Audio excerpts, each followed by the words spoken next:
ऐसी है कि जो साम्राज्य अंधकार के बल पर सज रहा था, वहीं एक पवित्र ज्योति प्रकाशित होने के लिए तैयार हो रही थी।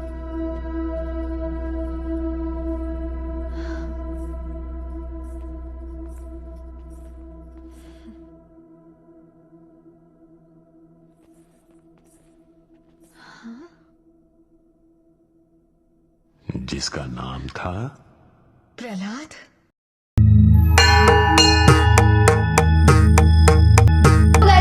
To the Motor Mouth show, it's me Sonal and आज हम पहली बार ऐसे सेटअप में शूट कर रहे हैं because we are at Atmosphere Studios and आप मेरे साथ पीछे इतने सुंदर सुंदर चेहरे जो देख रहे हो एंड ये भी हमारे प्यारे प्यारे आर्टिस्ट। हम आज बैठे हैं महाअवतार नरसिम्हा मूवी की पूरी कास्ट के साथ, ऑलमोस्ट पूरी कास्ट के साथ, जो भी जिनके लिए पॉसिबल हो पाया आज यहाँ मौजूद है।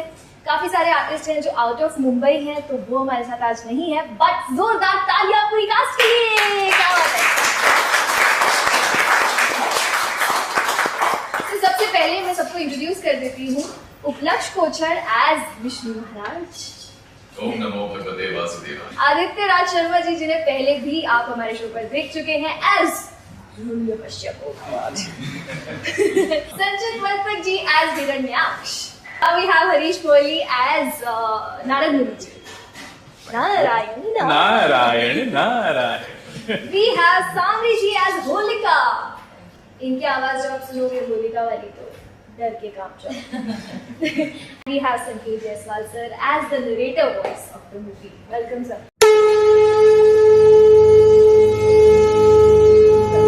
काम करते हैं ऑडियंस के लिए। जब हम स्टूडियो में रिकॉर्ड कर रहे होते हैं तो हमारे सामने कोई विजुअल्स नहीं होते, तो हम किस तरह से एक कैरेक्टर में जान डालने की कोशिश करते हैं। तो कुछ सीन्स हम रिक्रिएट करने की कोशिश करते हैं आज। एक और बहुत अच्छी आर्टिस्ट है हरिप्रिया माता, जिन्होंने प्रहलाद को वॉइस दी है। Since she is in Delhi, वो आज यहाँ पर नहीं है हमारे साथ, तो I will fill in the space for her. So are you ready? Yes yes, let's do this. Sure. Okay. दरबार सजा हुआ है। हिरण्यकश्यप सिंहासन पर बैठा है। सैनिक प्रहलाद को लाते हैं। प्रहलाद, कितनी बार कहा है कि विष्णु का नाम मत लो। मैं ही सर्वशक्तिमान हूं, समस्त लोगों का स्वामी। भैया, ये बालक तो आपके राजपद के लिए कलंक है। ये आपकी नहीं, आपके शत्रु का दूत है। इसे नष्ट करना ही उचित है। पिताश्री, आप राजाओं के राजा हैं, परंतु प्रभु विष्णु संपूर्ण सृष्टि के स्वामी हैं। वो हर कण में है, आप में, मुझ में, इस जगत के हर जीव में। हर जीव में? हर जगह? फिर तो उसे इस स्तंभ में भी होना चाहिए ना? हाँ पिताश्री, वो इस स्तंभ में भी विद्यमान है। नारद मुनि दरबार में प्रवेश करते हैं। नारायण नारायण। हे असुरराज, आपके भीतर इतना अहंकार क्यों है? जिसे आप शत्रु मान रहे हैं वही सृष्टि के पालन करता है। और ये बालक प्रहलाद आपका अपमान नहीं, आपके वंश का गौरव बनेगा, गौरव। नारायण नारायण। ऋषिवर, आप व्यर्थ उपदेश दे रहे हैं। आपके इस ज्ञान की हमें कोई आवश्यकता नहीं। सही कहा भाई। आज से यह बालक मेरी सत्ता को चुनौती देगा तो इसका अंत निश्चित है। वत्स, भय मत करना। सच्ची भक्ति की रक्षा स्वयं भगवान करेंगे। नारायण नारायण। होलिका मुस्कुराती हुई प्रवेश करती है।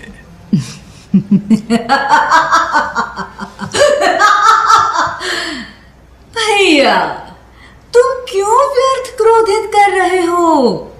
इस बालक की हठ को मैं समाप्त कर देती हूँ।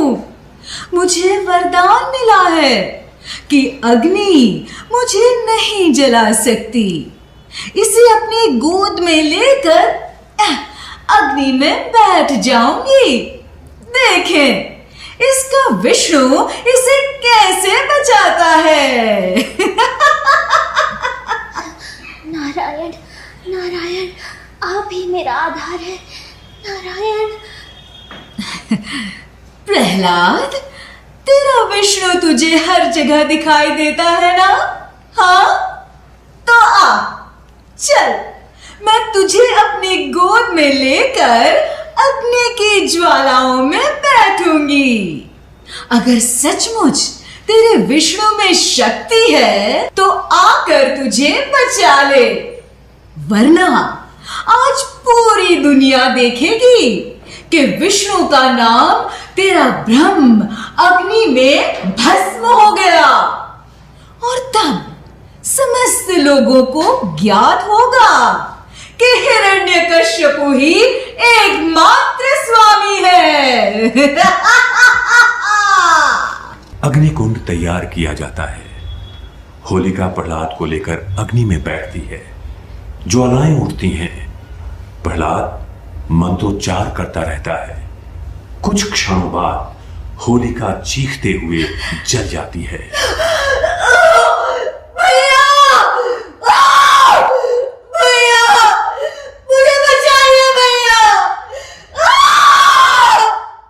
और प्रहलाद अग्नि से सुरक्षित बाहर निकल आता है। ये कैसे संभव है? मेरी बहन भस्म हो गई और ये बालक जीवित है। प्रहलाद, कहां है तेरा विष्णु? हिरण्यकशिपु स्तंभ पर प्रहार करता है। भयंकर गर्जना होती है। स्तंभ फट जाता है और भगवान नरसिंह प्रकट होते हैं। आधा सिंह आधा मनुष्य, तेजस्वी, उग्र। भगवान नरसिंह कहते हैं, तूने पूछा था ना मैं स्तंभ में हूं या नहीं? देख, मैं उपस्थित हूं। न दिन है न रात, न भीतर न बाहर, न मनुष्य न पशु। आज तेरे वरदान का अंत होगा। नरसिंह हिरण्यकशिपु को पकड़ते हैं। उसे महल की चौखट पर ले जाकर अपनी जांघों पर बिठा लेते हैं। नहीं, मेरा वरदान, मुझे कोई नहीं मार सकता, ना मनुष्य ना पशु। देख, मैं न मनुष्य हूं न पशु, मैं नरसिंह हूं। नरसिंह क्रोध पूर्वक हिरण्यकशिपु का वध करते हैं। गगनभेदी गर्जना होती है। नरसिंह का क्रोध शांत नहीं होता। तभी आकाश से दिव्य प्रकाश प्रकट होता है। भगवान विष्णु की वाणी गूंजती है। वत्स प्रहलाद, तुम्हारी भक्ति ने धर्म की विजय कराई है। जिसने देवताओं को सताया, ऋषियों को अपमानित किया और तुम्हें यातनाएं दी, उसका अंत आज हुआ है। प्रहलाद, तुम्हारी अटल भक्ति ही इस अवतार का कारण बनी। याद रखना, भक्ति केवल शब्दों से नहीं, अपितु हृदय की पूर्ण समर्पण से होती है। तुम्हारी भक्ति ने सिद्ध कर दिया है कि चाहे युग कोई भी हो, भक्त की रक्षा करना मेरा कर्तव्य है।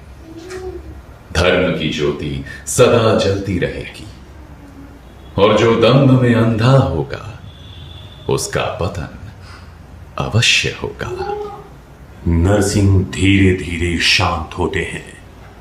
प्रहलाद के सिर पर हाथ रखते हैं। प्रहलाद भाव विभोर होकर साष्टांग दंडवत करता है। प्रभु, आप ही मेरे आराध्य हैं। आप ही मेरे जीवन के आधार है प्रभु। प्रभु। तथास्तु। सर आप बताइए। देखो सोनल, मैं तो ये कहूंगा कि ब्रह्मदेव ने मुझे एटमॉस्फेयर स्टूडियो में बुलाया था क्योंकि उनके ऑडिशन के लिए आया था मैं। अच्छा। और मेरी वॉइस ऑडिशन करने के बाद मैं ये सोच के घर गया था कि अप्रूवल तो होना ही है। मुझे 4-5 दिनों के बाद कॉल आया निखिल बाबू का कि आइए डबिंग के लिए, ब्रह्मदेव के लिए। आया मैं, ब्रह्मदेव ने नरेटर बना दिया, क्या बात पूरी है। कहानी का सूत्रधार। सूत्रधार। और जब मैं महाभारत देखता था गांव में, जब विलेज में था, सोचता था कुछ ऐसा काम मिले इसी तरह का जो कहानी को लिंक करे। जी। तो मेरे जीवन में जो सपना देखा था मैंने या सोचा था, वो यहाँ पूरा हुआ महाअवतार नरसिम्हा के जरिए। और हम सब कलाकार, सारे आर्टिस्ट इस अनमोल धरोहर से जुड़े और ये एक हिस्ट्री हो गई। यस। और सबसे बड़ी बात कि जब मैंने फिल्म का नरेशन किया था तो फिल्म का नाम था अहोबल। अच्छा। तो सारे आर्टिस्ट शायद मोबाइल में सर्च करते होंगे अहोबल के नाम से कब रिलीज होगी, लेकिन मिलता नहीं। निखिल का फोन आता था जब चेंजेस होते थे, निखिल वो अहोबल, तो मुझे लगा अहोबल निखिल भी भूल गए नाम, क्योंकि नाम बदल गया था कुछ और। तो हम लोग आगे चेंजेस करते थे, करेक्शन करते थे। कितने बार सर, कितने राउंड्स ऑफ चेंजेस, करेक्शंस? मुझे लगता है कि 2 बार मैंने किया है। एक बार यहाँ आके किया था, एक बार मैंने करके भेजा था। मैंने कहा था कि मैं एक काम करूं, करके भेजता हूँ, नहीं मैच किया तो मैं आ जाऊंगा फिर वहां पे।